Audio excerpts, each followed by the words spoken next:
naniniwala kang may anghel, dapat naniniwala ka rin na may mga demonyo at masasamang espiritu. Nariyan lang sila sa tabi-tabi.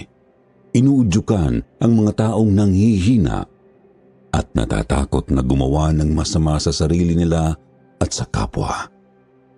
Naghihintay ng pagkakataon na makapaghasik ng lagim sa mundong ito. Hello, Sir Jupiter. Magandang araw sa iyo at sa lahat ng taga-subaybay ng Sitio Bangungot, Sitio Pangil at Kwentong Takipsilim. Tagapakinig din niyo na po ako noon pa man. Libang na libang kasi ako sa mga kwentong kababalagan rito. At napatunayan ko rin dahil sa channel ninyo na hindi ako nag-iisa na nakaranas ng mga kahindik-hindik na kababalaghan. Ang totoo, ilang beses akong nagdalawang isip kung ibabahagi ko ba sa inyo ang kwento kong ito. Pero wala naman sigurong mawawala kung susubukan ko at para na rin sa kamalayan ng lahat. Tawagin na lang ninyo akong Brian. Nangyari ang kwentong ito mga 2 dekada na ang nakalilipas. Bagong kasal ako noon sa asawa ko at nagsisimula pa lamang kaming buuhin ang aming mga pangarap. Dati akong taxi driver, ngunit sa kasamaang palad ay nasira ang taxi na inilalabas ko noon. Nawalan ako ng trabaho at sumubok na magnegosyo. Pero hindi ata para sa amin yun. Nalugi kami. Kaya kinailangan kong maghanap ng panibagong trabaho. Mabuti na lamang at natulungan ako ng dati kong amo. Inirekomenda niya ako sa Victory Liner bilang isang driver. Hindi ko nasasabihin kung saang terminal basta nasa Maynila lang yun. Kabado pa ako noong una. Unang beses ko kasing hahawak ng bus at hindi ko alam kung kakayanin ko yun. Pero nilakasan ko na lang ang loob ko. Kailangan ko kasi yon para sa hinaharap naming mag-asawa. Papunta na ako sa terminal para sa training nang biglang tumawag si Ian, isa sa mga kabarkada ko. Napagtanungan ko sa noon kung may alam siyang racket, kaya naman sinagot ko ang tawag niya. Subalit, wala akong ibang narinig kung hindi isang malakas na ugong. Sinundan yun ng mahinang tawanan ng mga bata na sinundan naman ng sigawan ng mga parang nag-aaway at nasasaktan. Tapos ay may bumulong na lalaki. Buo ang boses nito na parang napapaos. Ngunit hindi ko naintindihan ang ibinulong nito. Muli akong nag-hello, pero bigla na lang naputol ang linya. Napatingin ako sa cellphone ko at nagtaka. Naisip ko kung pinagtitripan ako ng kaibigan ko. Pero ilang sandali pa, muling nag-vibrate ang cellphone. Kaagad kong sinagot ang tawag at narinig ko na ang boses ni Ian. Dito ko na siya tinanong kung bakit hindi siya nagsalita noong tumawag siya noong una.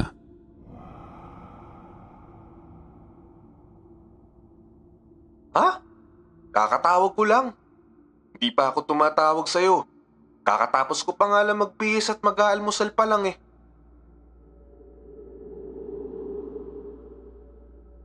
Tinawanan ko ang sinabi niyang yun. Pagkatapos ay sinabi kong tumawag na siya kanina at tigil-tigilan na niya ang pagbibiro dahil nasa labas ako. Sinabi ko rin sa kanya kung ano ang narinig ko sa linya.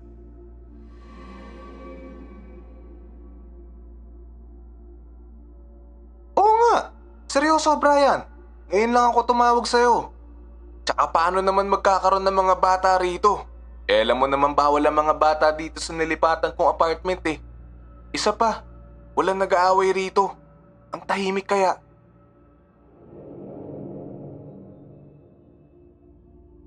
Sigurado ako sa narinig ko noon, Sir Jupiter.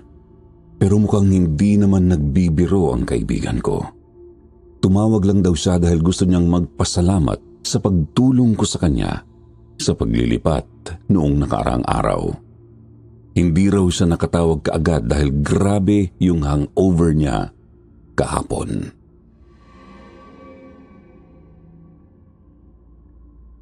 Oo nga pala, the best yung trip niya noong gabing yun. Natakot talaga si Louie. Maski ako talagang kinilabutan eh. Akala niya totoo yung kababalaghan na nangyari sa bahay. Tumawag pa nga sa akin. Hindi raw makatulog. Buti na lang talaga pakialamero ka. Dahil kung hindi natin makikita si Louie na parang batang nanginginig sa takot. Ulitin natin yun sa susunod na pagdalaw ulit nyo rito ha. Natawa ako sa sinabi niyang yun. Sinabi ko sa kanya na babalik ako doon sa darating na linggo kung wala akong magiging trabaho noon. Pagkatapos ay tinapos na namin ang pag-uusap. Pero hindi talaga ako napalagay doon sa unang tawag niya. Kaya naman tiningnan ko ang call logs ko at nakapagtatakang isa lang ang record niya doon. Ilang beses kong tiningnan pero wala talaga. Isang beses lang siyang tumawag nung mga oras na iyon.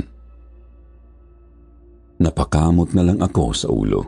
Iniisip ko na lang na nagloko ang cellphone ko at matapos yun ay tumuloy na ako sa terminal.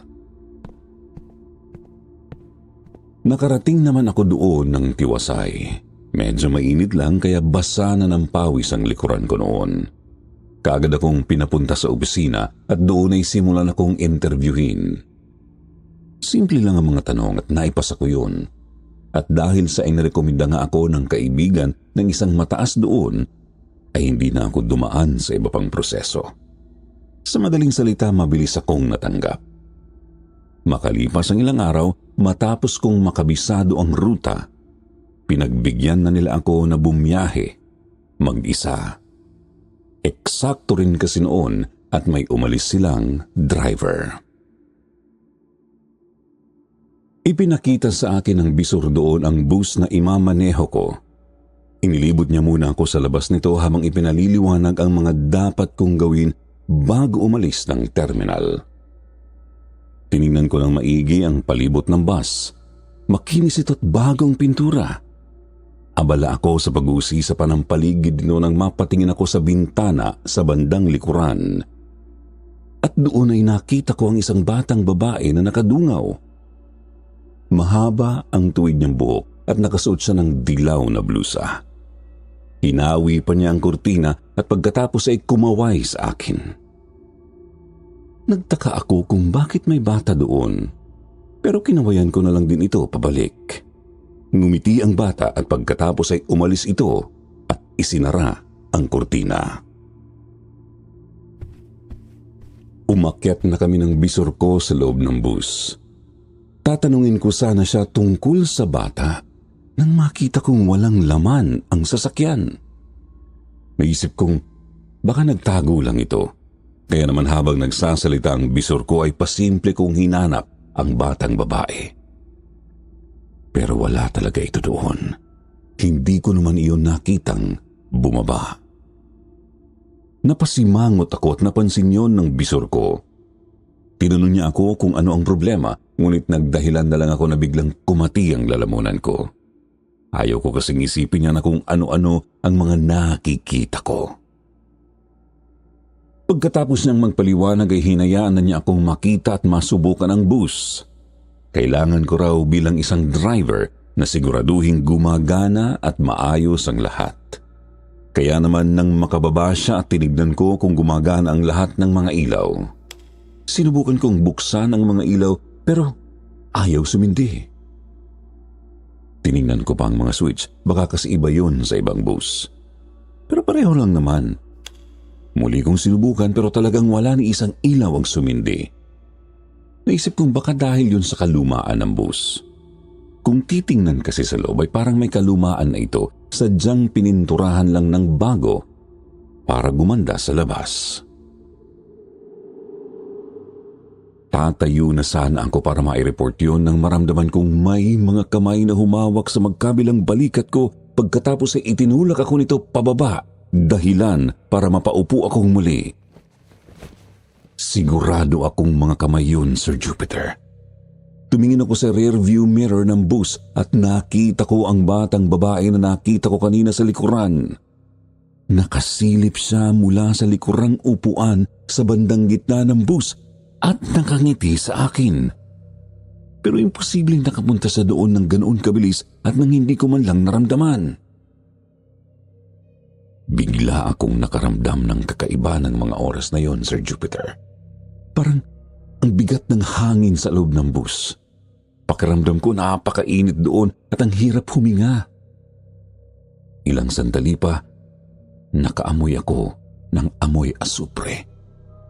Ang sakit noon sa ilong pero ang nakapagtataka, wala naman akong nakikitang pwedeng pagmulan ng amoy na yon.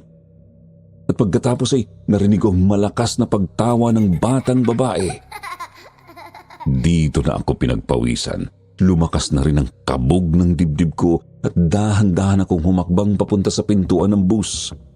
Hindi ko inalis ang mga mata ko kung saan ko huling nakita ang bata. Pero nang malapit na ako sa pinto, ay kumaripas na ako ng takbo palabas ng bus. Gumaan kaagad ang pakiramdam ko nang makalabas ako. Tiningnan ko muli ang mga bintana pero wala na akong nakita.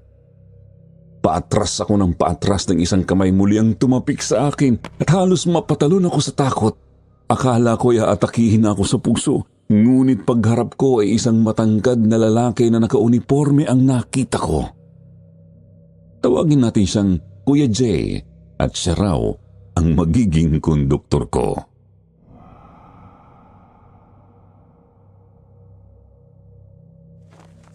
May problema ba? Parang pawis na pawis at namumutla ka. Sinabi ko sa kanya na hindi gumagana ang mga ilaw sa loob ng bus pero hindi ko minanggit na may batang babae akong nakita sa loob nito. Ayaw kong isipin nilang weirdo ako at ang masaklap pa, pagbintangan nila akong gumagamit ng ipinagbabawal na gamot.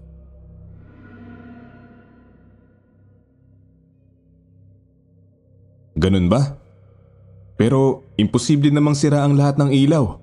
Hindi naman natenga na matagal yung bus na yan. Kung gusto mo, subukan natin ulit.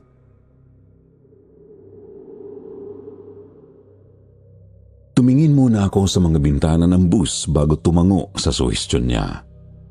Nakita kong napatingin rin siya sa mga bintana bago bumaling sa akin. Hindi naman na ako nagsalita.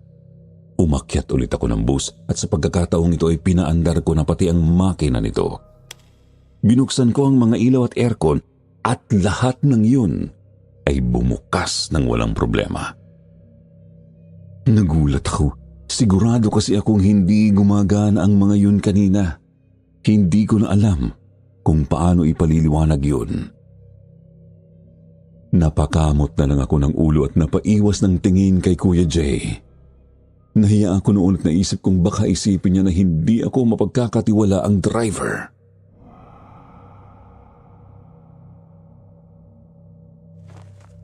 May nakita kang kakaiba, no? Huwag ka mag-alala. Hindi guni-guni ang nakita mo. Pero wag mo na lang ipagkalat. Hindi naman nananakit yun. Sadyang mapaglaro lang. Napatulala ako sa sinabi niyang yun. Tinanong ko siya kung anong ibig niyang sabihin pero sinabi niyang mas mabuti nang huwag na naming pag-usapan yun. Lalo na raw sa labas at baka mapagkamalan kaming mga baliw. Wala naman daw kasing naniniwala doon sa mga nilalang na hindi nakikita. Isa pa ayaw raw ng batang babae na yun na pinag-uusapan siya. Baka lalo pa raw itong magparamdam sa amin at hindi ko raw yun gugustuhin. Natigilan akong muli at napatingin sa kanya. Alam niya kasi na batang babae ang naroon.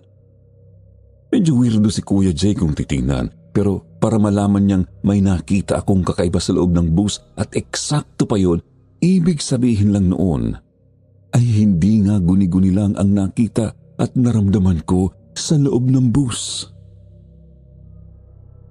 Tinulungan ako ni Kuya Jay na mag-check pa ng ibang problema ng bus. Wala namang masyadong problema kaming nakita pero gumawa pa rin kami ng report bago kami umuwi. Kinabukasan pa kasi ang schedule ko ng biyahe at gabi pa yun. Pinayuhan kami na matulog ng mabuti para hindi kami antukin at magkaaberya sa biyahe.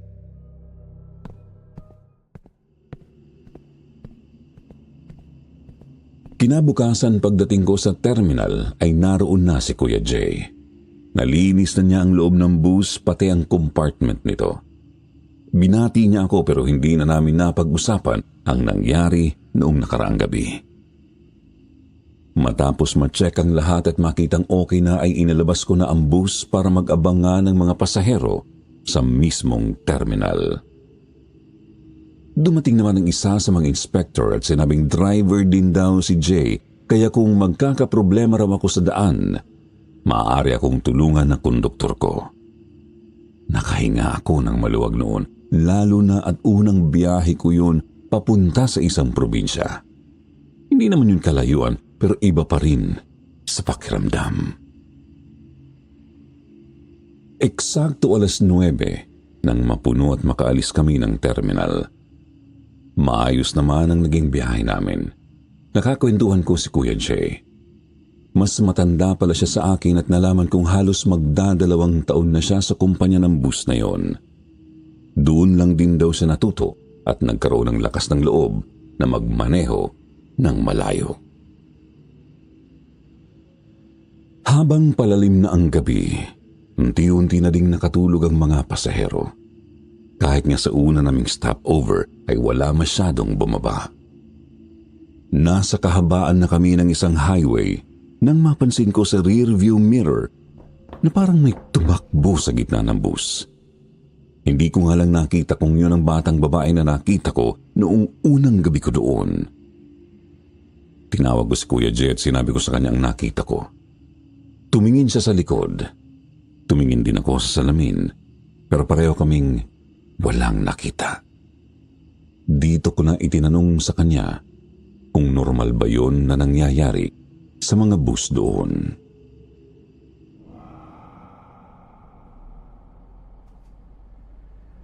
Sigurado ka bang gusto mong marinig ang sagot ko? Baka lalo kang matakot. Ang totoo kasi niyan, bukod sa akin, ikaw pa lang ang nakakakita sa batang babae na yan. May mga nakakaramdam sa kanya. Pero sinasabing guni-guni lang daw nila yon. Yung pinalitan mo, pinagtripan ng batang yan. Hindi ko nga lang alam kung yun ang dahilan kung bakit yun umalis. Tinanong ko siya kung alam niya kung sino ang batang yon at kung bakit nagpaparamdam siya sa amin. Pero hindi pa raw niya yun nakakausap. Ilang beses daw niyang sinubukan pero parang hindi siya naririnig nito at maya-maya ay naramdaman kong lumamig sa bandang leeg ko. Kinilabutan ako at napalunok ng laway pero hindi ko na yun sinabi pa kay Kuya Jay. Napadasal na lang ako noon na sana ay makarating kami ng ligtas sa pupuntahan namin. Habang papalapit kami sa dulong terminal ay paunti na rin ng paunti ang mga pasaherong sakay namin. Hanggang sa parang wala na sa 10 ang mga pasaherong natira. Medyo madilim at wala ng tao ang dinadaanan namin at pakiramdam ko ay may kung ano sa tabi ko na hindi ko nakikita. Nakatutok ako sa daan nang biglang mula sa kanan ay may tumawid na batang lalaki. Tumatakbo ito at sobrang bilis ng pangyayari. Naapakan ko naman kaagad ang preno pero sigurado akong may tinamaan ako. Nagising naman ang mga pasahero at napamura pa ang ilan nang dahil sa biglaan kong paghinto. Si Jay naman ay nanlaki rin ang mga mata sa nakita. Nanginig ako sa kaba at nanlamig sa takot, Sir Jupiter. Natakot ako na baka nakapatay ako nang hindi sinasadya. Binuksan ko ang pinto ng bus at dali-daling bumaba si Jay para tingnan ang lagay ng bata. Sumunod ako kaagad sa kanya pero wala kaming nakita doon. Kumuha si Jay ng flashlight at sinilip namin ang ilalim ng bus pero wala kaming batang nakita. Tiningnan ko naman ang paligid. Sinilip ko ang mga pwedeng gulungan ng bata pero wala talagang nibakas nito doon. Hindi ko alam kung paanong nangyari yun. Sigurado ako, naramdaman ko at nakita kong nabangga ko ang batang lalaki. Pero paanong wala ni gasgas ang bus at walang katawan ng bata? ko si Jay at sinabi niyang nakita rin niya ang bata at sigurado rin siya na tinamaan ko ito.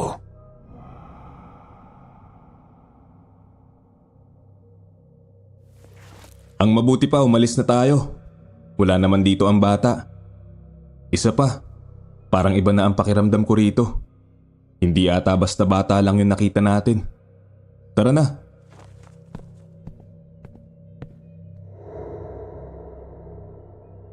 Nakita ko ang pag-aalala at kilabot sa mukha ni Jay, kaya naman dali-dali na akong umakyat ng bus. Humingi ako ng paumanhin sa mga naabalang pasahero. Sinabi ko na rin na sa kanila na wala namang nasaktan. Nagpatuloy kami sa biyahe at maayos na nakarating sa huling destinasyon namin. Tinulungan naming magbaba ng gamit ang mga pasahero at pagkatapos ay sinilip kong muli ang harapan ng bus.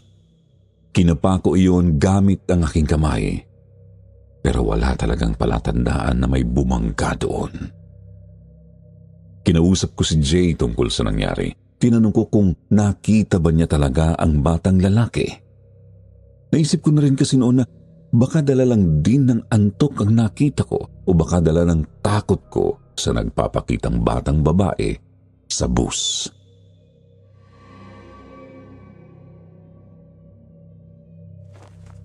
May sasabihin ako sa'yo, Brian. Nagulat rin ako sa nangyari.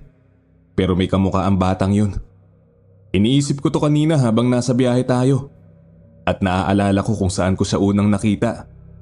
Kasama mo na siya noong unang araw mo pa lang sa terminal. Nakaubad siya, hindi ba? At may kakaibang ngiti sa kanyang muka. Napatingin ako kay Jay. Hindi ko naintindihan ang lahat ng sinabi niya, lalo na yung parteng kasama ko raw ang batang yon. Totoong walang pang-itaas ang batang nakita kong tumawid, pero hindi ko nakita ang mukha nito. At magmula nang magsimula ako doon ay ang batang babae lang ang nagpaparamdam sa akin.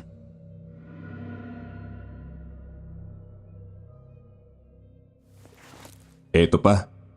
Hindi ko kaagad sinabi sa'yo to dahil ayokong matakot ka habang nagmamaneho. Pero pagbalik natin sa loob ng bus, nakita ko ang batang lalaki na yon sa pinakadulong upuan. Katabi niya ang batang babae at pinagtatawanan nila tayong dalawa. At hindi basta-bastang espiritu ang batang lalaking yun, Brian. Masama. Isa siyang masamang espiritu. At yung ginawa niya sa atin kanina, pinaglaruan lang niya tayo.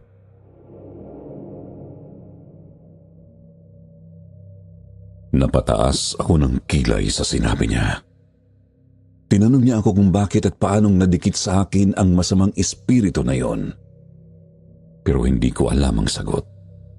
Sinabi pa niya na baka may ginawa akong hindi maganda kaya natawag ko ang nilalang na iyon. Medyo nainis ako sa mga tanong niya.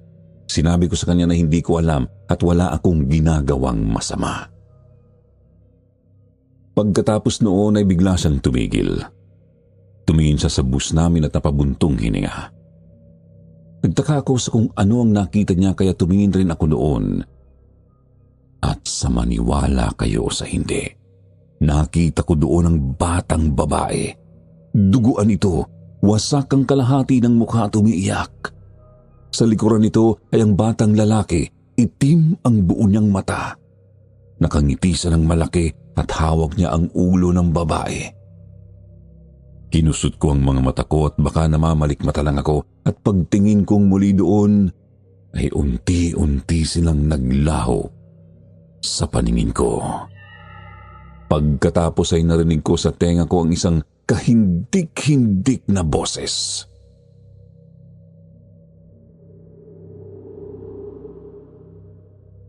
Susunod ka na sa batang babae. Dadalhin kita kung saan nararapat ang mga katulad mong pakialamero. At gagamitin ko ang katawan mo. Akin na ang katawan mo. Pangahas na mortal. Akin ka na.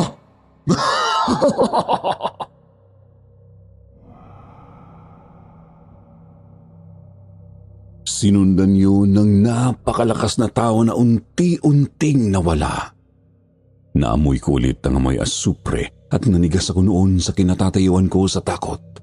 Napaisip ako kung ano ba ang ginawa kong masama para maranasan ko ang ganoon.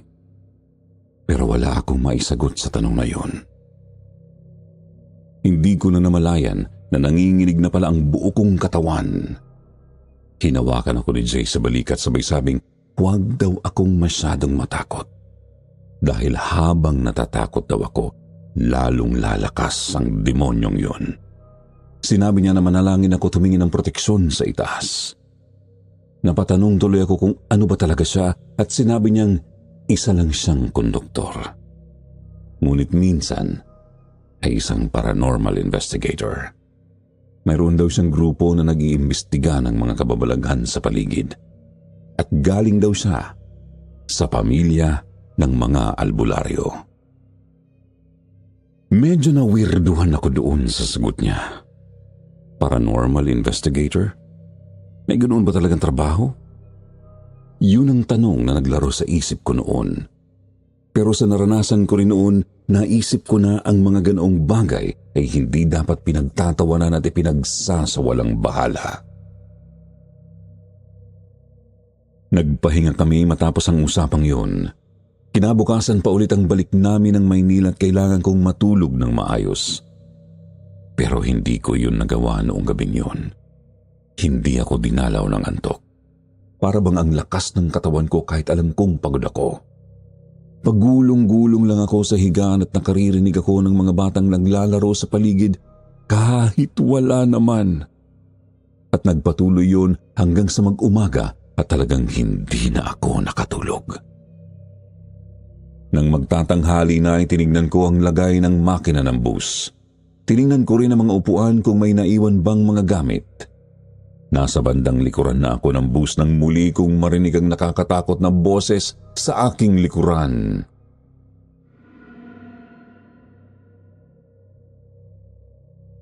Kukunin ko na ang katawan mo.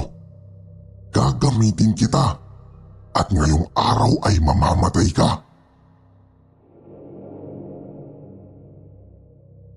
Lumingon ako at nakita ko ang batang lalaki na walang pang itaas. Nakatingin ang kulay itim niyang mga mata sa akin habang tumatawa. Grabe ang takot na naramdaman ko noon, Sir Jupiter. Pero naalala ko ang sinabi ni Kuya Jay na lalo itong lalakas kung magpapakita ako ng takot. Kaya naman nilakasan ko ang loob ko. Huminga ako ng malalim, sabay-sabing hindi ko siya hahayaan sa gusto niya. Tinanong ko rin siya kung bakit niya yun ginagawa sa akin. Pero tumawa lang siya. Pagkatapos ay bigla itong tumakbo papunta sa akin. Natumba ako at napaupo sa takot pero bago pa niya ako malapitan ay nawala siya sa harapan ko. Eksakto naman noon na dumating si Kuya Jay. Nilapitan niya ako kaagad at tinulungan akong tumayo. Tinanong niya ako kung ano ang nangyari at sinagot ko naman iyon kaagad. Sinabi niya na kailangan ko raw malaman kung paanong napadikit sa akin ang demonyong batang yun. Mas madali raw kasi yung mapapaalis kung alam ko ang punot dulo ng lahat. Nag-isip ako ng maigi, Sir Jupiter, nang may bigla akong maalala. Pero naisip ko rin na imposibleng yun ang naging dahilan noon. Nagtakutan lang kami ng mga kaibigan ko. Imposibleng nang dahil sa larong yun ay sumunod na sa akin ang demonyong yun. At saka bakit sa akin? Tinawagan ko ang kaibigan kong si Ian para tanungin kung may kakaiba rin siyang nararamdaman sa paligid niya. Pero nakailang dial ako at hindi siya sumagot sa tawag ko. Kaya nag-text na lang ako na tawagan niya ako kapag may oras na siya. Halos palubog na ang araw nang magsimula muli kaming bumiyahe pabalik ng Maynila.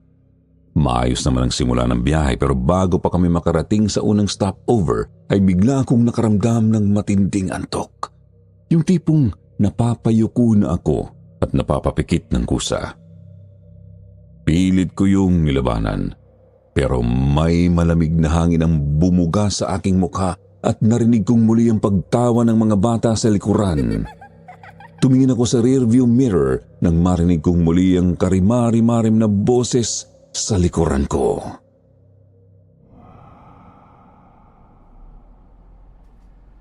Sa kalsada ang tingin, Brian. Ilang buhay ang nakasalalay sa'yo. Isa pa, Ayokong masyadong masira ang katawan mo. Kaya kung ibubunggo mo ito, sa kanan dapat ang kabig mo.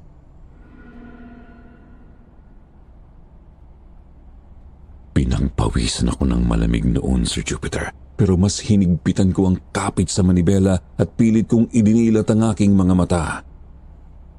Pero sa hindi malamang dahilan ay parang kusang kumakabig sa kanan ang manibela ng bus. Noong una ay kaya ko pa iyong makontrol, pero habang tumatagal ay tumigas yun at naramdaman ko ng kumakanan na ang bus.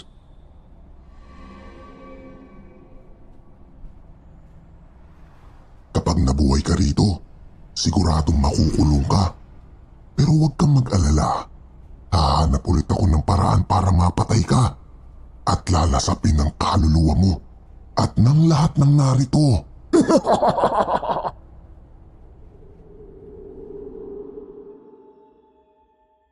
Nasundan yun ng nakakakilabot na tawa. Lalong tumigas ang manibela at pilit iyong kumakanan mag-isa.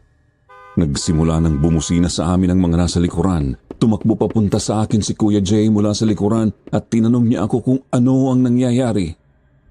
Sasagot na sana ako noon nang biglang makarinig ako ng malakas na busina mula sa likuran ng bus.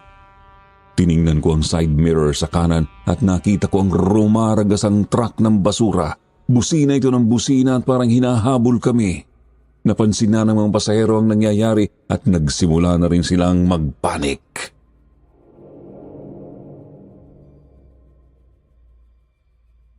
Nasasabik na akong makakita ng dugo. Sige, mamatay na kayong lahat. At akin ang mga kaluluwa nyo. Akin kayo! Akin!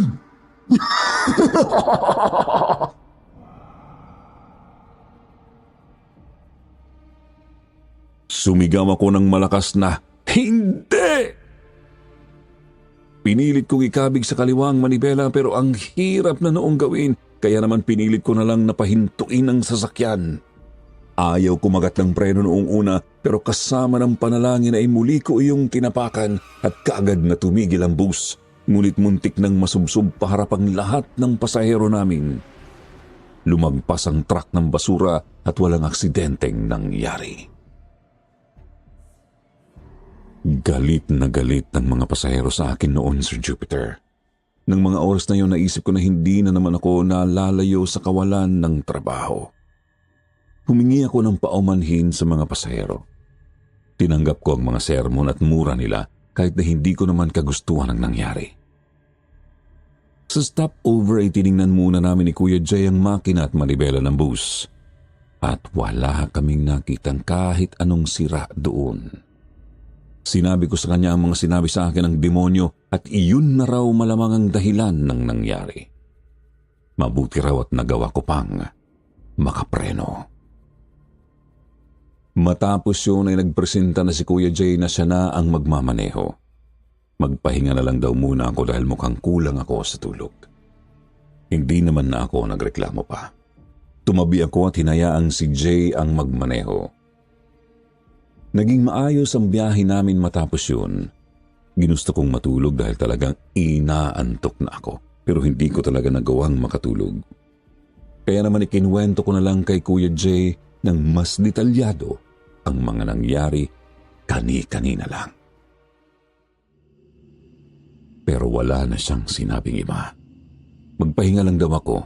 Bukod raw kasi sa takot, mas lumalakas ang kapangyarihan ng demonyo kapag nanghihina ang binibiktima nito. Tinanong ko siya kung ano ang maaaring pangontra doon, pero sinabi niyang panalangin at salita ng Diyos lang ang makapagpapaalis doon. Napakamot ako ng ulo. Hindi pa naman ako relihiyoso at wala akong alam ni isa sa mga salita ng Diyos. Siguro isa rin yung dahilan kung bakit madali akong nalapitan ng masamang espiritong iyon. Ngunit sinabi niya na kailangan ko na talagang mag-ingat.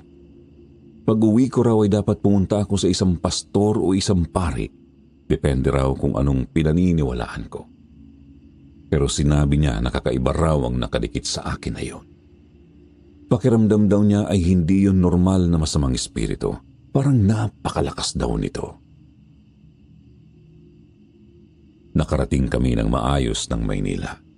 Muli akong humingi ng paumanhin sa mga natirang pasahero. Ipinarada ko na ang bus at bumaba na si Kuya Jay nang marinig ko ang boses ng isang batang babae. Umiiyak ito at sa unang pagkakataon ay narinig ko itong nagsalita. Huwag ko raw siyang iwanan. Natatakot daw siya sa batang lalaki. Dahan-dahan akong lumingon sa likuran pero wala akong nakita.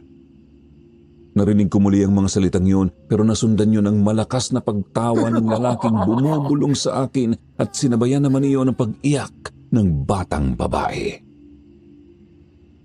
Nakakakilabot ang pinagsamang tunog ng mga iyon, Sir Jupiter. Kaya naman kaagad akong tumayo at tumakbo palabas ng bus. Dinig na dinig ko pa rin ang boses ng batang babae na tila tinatawag ako. Pero hindi ko na nilingon ang bus at nagmadali akong lumayo doon. Matapos mag-report ay nagpaalam na akong uuwi. Palabas na ako ng terminal nang hinabol ako ni Kuya Jay. Seryoso ang mukha niya at hinila muna niya ako sa waiting area ng terminal. Ibinigay niya sa akin ang number niya at sinabihan akong mag-ingat.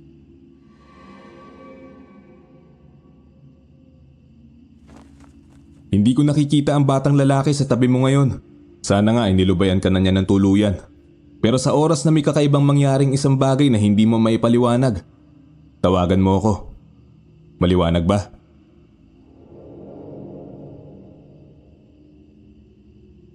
Tumango ako at nagpasalamat. Hindi ko na sinabi sa kanya ang nangyari sa akin sa bus noong iparada ko ito. Parang gumaan na kasi ang pakiramdam ko noong sinabi niyang hindi na sumusunod sa akin ang batang babae. Baka nga nagpaiwan na ito doon sa batang babaeng multo na hindi nito ibinaling ang pansin. Pero panandalian lamang pala ang pakiramdam na yon, Sir Jupiter, dahil parang bumuelo lang pala ang nilalang na iyon para tuluyan na niya akong makuha. Pag-uwi ko ay wala ang aking asawa sa bahay. Naisip ko na baka may binili lang siya at pauwi na rin. Naguwad na ako ng pangitaas at nagtatanggal na ng sapatos nang bigla siyang dumating, pero nagulat ako sa bungad niya sa akin. Tinanong niya kasi ako kung saan ako pupunta. Siyempre sinabi ko na kararating ko lang at nagtatanggal pa lang ako ng sapatos. Sumimangot siya at lumapit sa akin sabay kurot sa braso ko. Kanina pa raw ako dumating, mga 1 oras na raw at inutusan ko pa raw siya na bumili ng lutong ulam. Ngumisi ako at tumayo.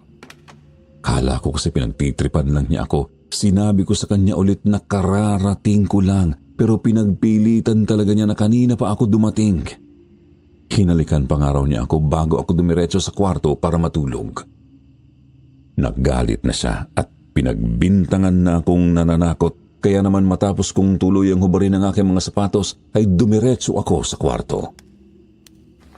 Mabilis kong hinawi ang kurtina ng kwarto, ngunit walang tao roon. Pero ang nakakakilabot ay ang mga bakas ng putikang paa ng bata sa higaan namin at sa paligid nito.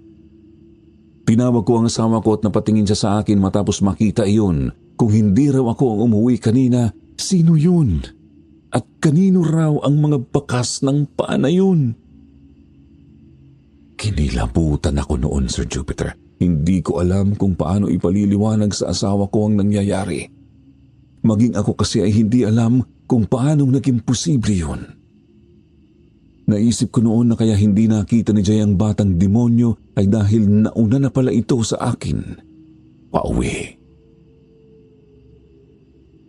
Dinala ko ang asawa ko sa may kusina at doon ko sinabi sa kanya ang lahat ng naranasan ko sa biyahe. Natakot siya.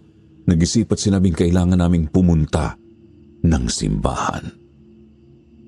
Pero biglang nakaramdam ako ng matinding pagod. Hindi ko maipaliwanag pero noong mga oras na yon ay parang ang bigat ng katawan at ulo ko. Kaya naman sinabi ko sa kanya na bukas na lang kami umalis. Gabi na rin kasi noon. Pumayag naman siya pero magdasal daw muna kami bago ako magpahinga. Ginawa namin yun, Sir Jupiter. Pero isang bagay ang nangyari noong mga oras na iyon na talagang tumatak sa akin. Narinig ko kasi habang nagdadasal kami ng asawa ko na sumasabay ang boses ng demonyo sa dasal namin. Parang natatawa pa nga ito habang sumasabay at parang nang aasar. Napatigil ako noon at napatingin sa asawa ko pero ayaw kong matakot siya kaya hindi ko na sinabi ang narinig ko sa kanya. Pero magpasa hanggang ngayon ay hindi ko malilimutan ang tagpong yun. Nagpupunas ang asawa ko ng mga bakas ng paa sa kwarto at kapapalit ko lang ng sapin namin nang makaramdam ako ng matinding antok. Parang hinila ako ng higaan. Natatandaan ko na pilit pa akong ginising ng asawa ko pero hindi ko na napigilan ang sarili ko na makatulog. Pero bago ako tuluyang makatulog noon ay naamoy ko na naman ang malakas na samyo ng asupre. Natatandaan ko na sinabi ko pa noon bago ako tuluyang pumikit na sana ay walang mangyaring masama sa asawa ko. Nangidilat ko ang mga mata ko ay nasa isang madilim na lugar ako. Hindi yun ang kwarto namin. Walang kahit ano doon bukod sa mga kulay itim na bato. At mula sa kadiliman ay lumabas ang batang lalaki. Kumalat ang amoy ng nasusunog na asupre at biglang bumigat ang pakiramdam ko. Uminit ang paligid at pakiramdam ko ay napapaso ang buo kong katawan. Ngumiti ang bata, ngunit kaagad siyang nawala sa paningin ko.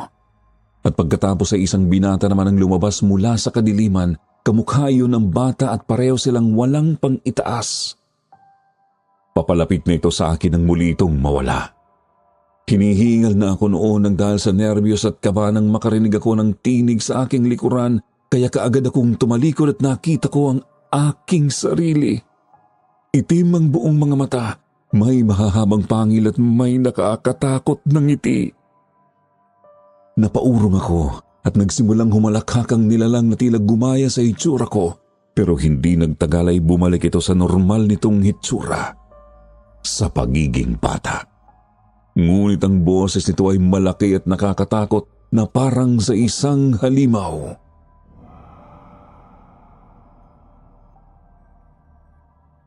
Nakita mo na, Brian? Kayang-kaya kong gayahin ang itsura mo. Kaya kong maging ikaw.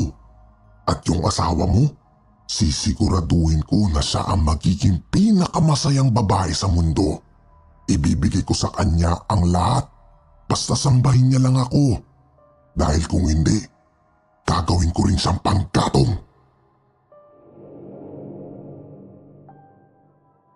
Dahan-dahan akong tumayo. Natatakot ako sa kanya. Pero nang marinig kong idadamay niya ang asawa ko ay biglang nawala ang takot ko. Kung noon ay ako ang umuurong, ngayon ako na ang lumapit sa kanya. Sinabi ko sa kanya na walang kinalaman sa amin ng asawa ko at sinabi ko rin na handa kong gawin ang gusto niya, huwag niya lang sasaktan ang aking asawa.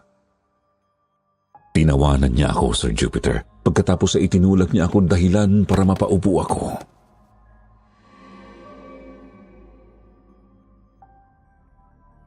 Sino ka para makipagtawaran sa akin? Walang sino man sa inyo ang may karapatang manduan ako at bigyan ng pagpipilian. Gagawin ko kung ano mang gustuin ko.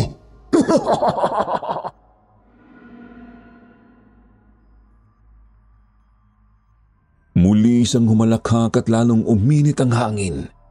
Nahirapan akong huminga pero pinilit kong tumayo at dito ko na tinanong kung bakit niya ginagawa sa akin yon. Dahil pakialamero ka, hindi mo ba talaga natatandaan kung saan tayo unang nagkita? Ha, Brian? Nakalimutan mo na ba na dahil sa'yo, nakawala ako sa sumpa ng pagkakakulong ng mahabang panahon? Isipin mo, dali, isipin mo kung saan ako nanggaling. Isipin mo ang ginawa mo para palabasin ng isang katulad ko na kayang siraan ang buhay ng mga tao.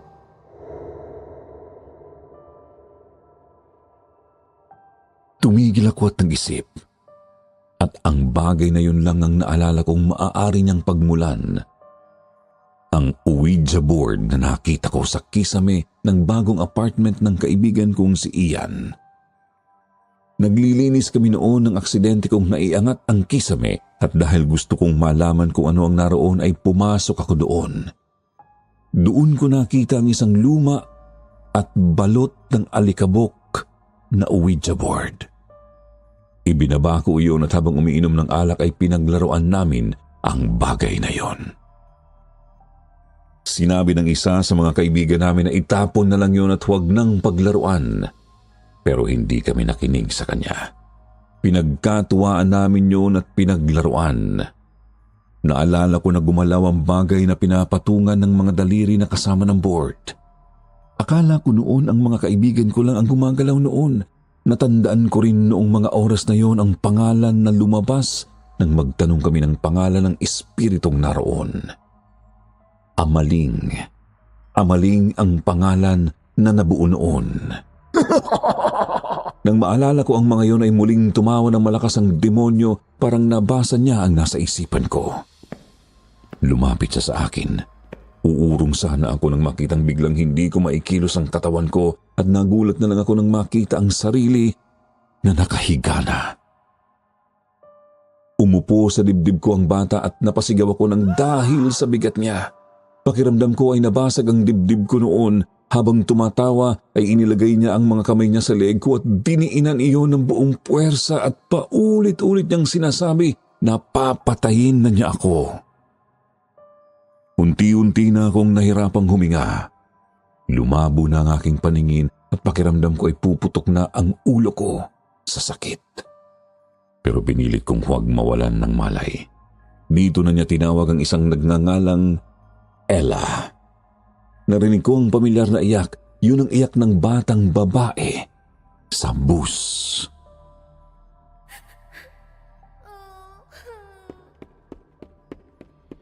Ella, bilisan mo. Kapag tinatawag ka, sumunod ka kaagad. Paparusahan kita ulit. Ano? Gusto mong sunugin kita ulit? Umiiyak na tumakbo si Ella. Hindi ko na siya nakita. Tanging isang kulay puti na una na lamang mula sa itaas ko ang nakita ko na tumakip sa aking mukha. Dito na ako tuluyang nahirapang huminga. Umaalingaw-ngaw na sa tenga ko ang tawa ng demonyo. Hanggang sa muli kong maidilat ang aking mga mata at nagulat na lang ako nang makita ang asawa ko sa aking harapan. Hingal na hingal ako at pawis na pawis. Doon ko napagtanto na panaginip lamang yon. Pero hindi. Naramdaman ko kasi noong mga oras na yon ang sakit sa aking leeg. Sinabi ko yon sa asawa ko. Tiningnan niya ang leeg ko at nanlaki ang mga mata niya, sabay na paupo siya sa sahig. Tinanong ko siya kung ano ang problema. Dali-dali siyang tumayo at kumuha ng salamin at ibinigay yon sa akin. Tiningnan ko ang leeg ko at doon. Kinilabutan ako nang makita ang bakat ng mga kamay sa aking leeg. Namumula pa ang mga yon at bagong-bago pa. Dito na ako nagsimulang magpanik. Sigurado na akong hindi ito basta pagpaparamdam at pananakot lang. Kinausap ko ang asawa ko at sinabi ko sa kanya ang napanaginipan ko. Sinabi ko rin sa kanya na sa Ouija board kinaiyan ko nakuha ang demonyong sumusunod sa akin. Niyakap niya ako, pagkatapos ay tumayo siya at nagbihis ng pang-itaas. Pupunta raw kami sa simbahan o maghahanap ng albularyo. Hindi na raw namin yun ipagpapabukas pa at dahil natatakot na rin ako ay pumayag ako sa sinabi niya. Pero hindi kami hinayaan ng demonyo na makalabas ng bahay. Nagsimulang magpatay-sindi ang ilaw. Nagkalaglaga ng mga nakasabit sa dingding at nagliparan sa amin ang matatalas na mga bagay. Mahirap paniwalaan pero nangyari ang lahat ng iyon sa harapan naming mag-asawa. Pinatakbo ko ang asawa ko para kahit siya na lang ang makalabas pero hindi na nagawang buksan ang pinto. Nagsisigaw rin ako. Napapaligiran kasi kami ng mga kapitbahay at imposibleng walang makarinig sa amin. Pero ni isa, walang dumating para tulungan kami. Kumalat ang amoy na napakabaho sa bahay. parang amoy ng naaagnas na hayop. Napakabaho noon na kahit nakatakip na ang mga ilong namin ay amoy na amoy pa rin namin yon. Nag-isip ako ng maaari namin gawin. Hindi pwedeng tumayo lang kami at maghintay. Naisip ko si Kuya Jay. Hinanap ko ang cellphone ko at tinawagan ko siya at kagad naman siyang sumagot. Sa mabilis na paraan ay sinabi ko sa kanya ang mga nangyari at mga nangyayari habang kausap ko siya noon. Sinabi ko rin sa kanya ang tungkol sa Ouija board at sinabi niyang malamang ay yun talaga ang pinagmulan ng demonyo. Hiningi niya ang number ni Ian pati rin ang address nito at address ko. Hintayin daw namin siya at darating siya. Pagpindot ko ng cellphone para putulin ang tawag ay biglang tumigil ang mga bagay sa bahay sa paggalaw.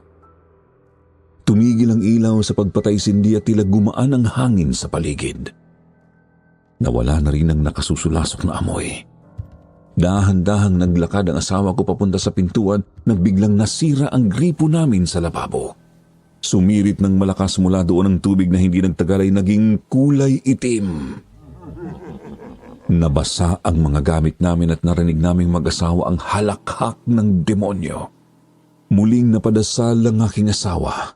Pero kagaya noong una parang sinabayan pa siya ng demonyo sa pagdarasal. Sinabihan ko ang asawa ko na tumigil na lang. Kumuha ko ng panyo at binarayon sa nasirang tubo ng tubig sa lababo. Mabaho ang tubig na lumalabas doon pero nang mabarahan ko yun at mapigilan ang pagsirit ng tubig ay nawala ang bakas ng itim na likido. Basa ang mga gamit namin pero ng pangkaraniwang tubig lang. Muling kumalma ang lahat sa bahay. Sandali muna kaming tumigil ng asawa ko at pinakiramdaman ng paligid. Mga 10 minuto kaming hindi gumalaw sa mga pwesto namin. At nang parang wala na talagang mangyayari, unti-unti na kaming nagligpit. Sinabi ko sa asawa ko na huwag siyang lalapit sa matatalas na mga bagay kasi hindi namin alam kung kailan na naman aatake ang demonyong yon. Abala na ako sa pagkuha ng mga kutsilyo nang maramdaman kong biglang uminit. Muling kumalat ang mabahong amoy at ang amoy ng asupre. At mula sa sahig namin ay may lumabas na usok. Tumakbo ako sa asawa ko at sabay kaming tumakbo sa pinto. Sinubukan naming buksan yon pero hindi talaga namin iyon mabuksan. Tatawagan ko na po ulit sana si Kuya Jay nang biglang pabalibag na bumukas ang pinto. Nawala ang usok na nanggagaling sa sahig pero nanatili ang mabahong amoy. Pumasok si Kuya Jay, dala niya ang Ouija board at sa likuran niya ay may isang maliit na lalaki. Ipinakilala niya iyon bilang si Billy. Isa raw yung medium at kaibigan niya.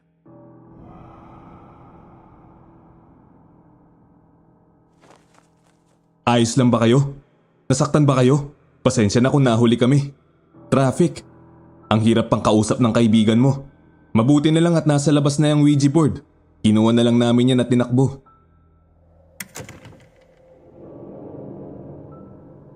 Sasagot sana ako sa kanya na biglang sumara ng malakas ang pinto at humangin ng malakas sa loob.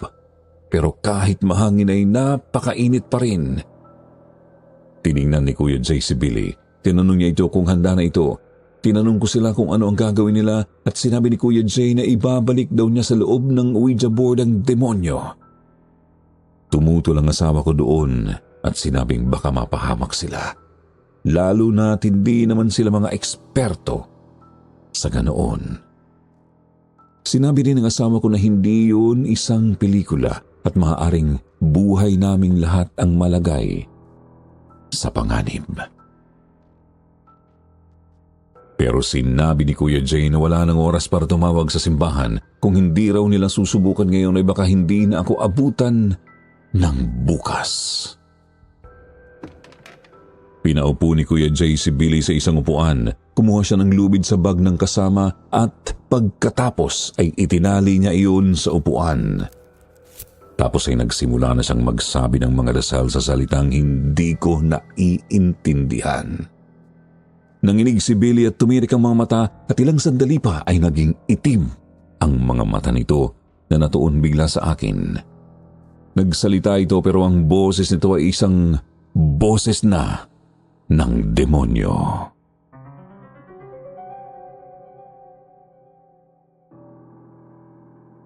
Seryoso ba kayo? Kaya ba ninyong harapin ang kapangyarihan ko? Para sabihin ko sa inyo, naikulong ako. Pero namatay sa sumpa ko ang gumawa nun sa akin. At kaya ko rin gawin yun sa inyo. Papatayin ko kayong lahat. Hindi niyo ko kaya. Hindi niyo ko magagawang gabiin. Tumigil ka na. Kung inaakala mong matatakot mo ko, nagkakamali ka. Lahat ng sinasabi mo ay kasinungalingan lang. Talaga ba? Hindi ka naniniwala na kaya ko kayong dalhin sa impyerno ngayon, ha? Ang amo mo ang pinakasinungaling sa lahat. At ang mga kagaya mo ay nabubuhay lang sa pagsisinungaling. Pananakot at panlilin lang. Hinding-hindi mo makukuha si Brian. Wala kang makukuha na kahit na sino rito. At kahit pa ang batang babae sa bus.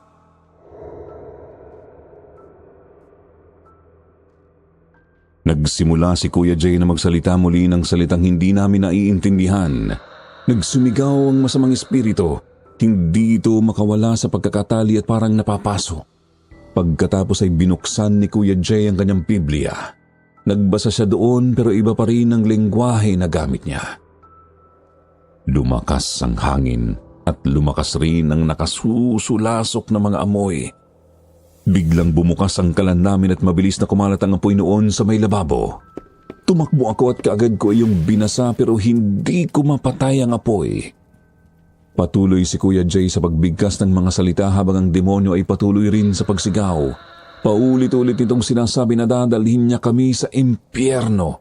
Pagkatapos ay bigla itong tumawa ng malakas.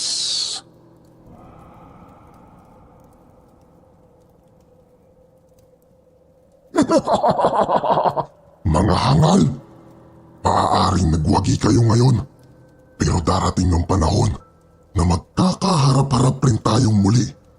At ipinapangako ko, ako mismo ang hihila sa mga kaluluwa niyo papunta sa impyerno.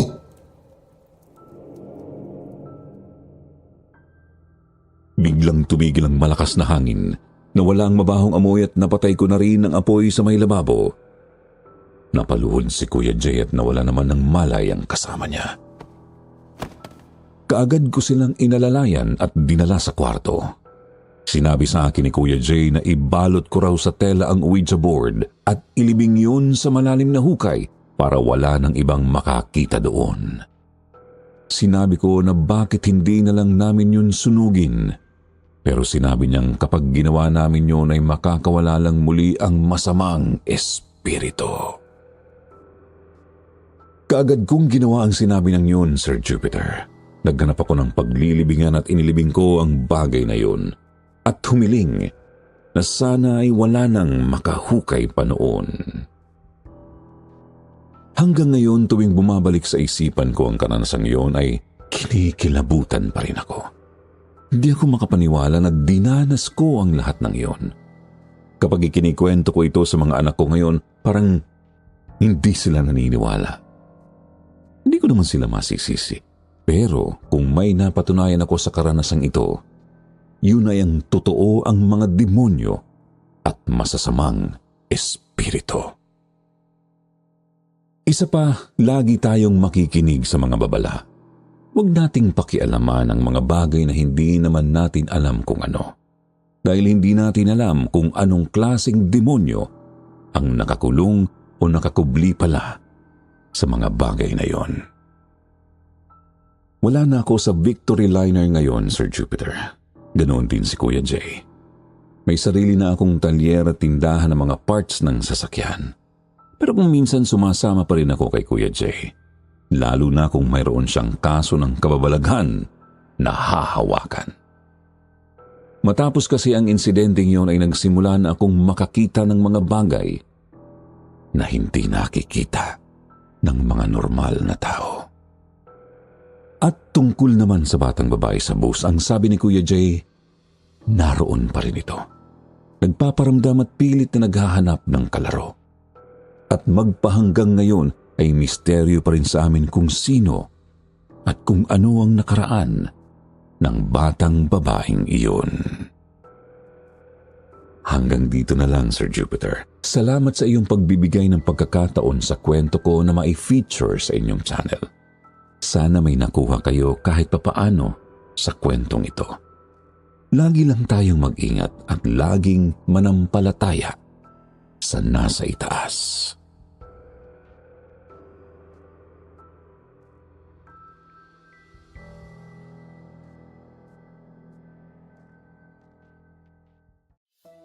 At tapusin natin ang episode ito sa inyong paboritong shoutout portion. Shoutout kay Checky Angel, Evangeline Vallejo, Gemma Casiao, Candeline Ponce, Mary June Insolente, Raquel Pili, Lorraine Muñez, Ina Sultan, Maylene Bustoen, at Lori Villaruel. Shoutout din kay Sheena Batalier. Sa mga hindi nabanggit, huwag magtatampo, lagi kong sinasabi dahil iniisa-isa po natin ang ating pagbibigay ng shoutout. Sa mga gustong magpa-shoutout, huwag pong kalimutang mag-reply sa ating shoutout box na nasa comment section para ma-shoutout ang inyong mga pangalan. Muli po mula sa bumubuo ng kwentong takip silim, Sitio Pangil at Sitio Bangungot. Ito po ang inyong lingkod, Jupiter Torres, nagpapasalamat.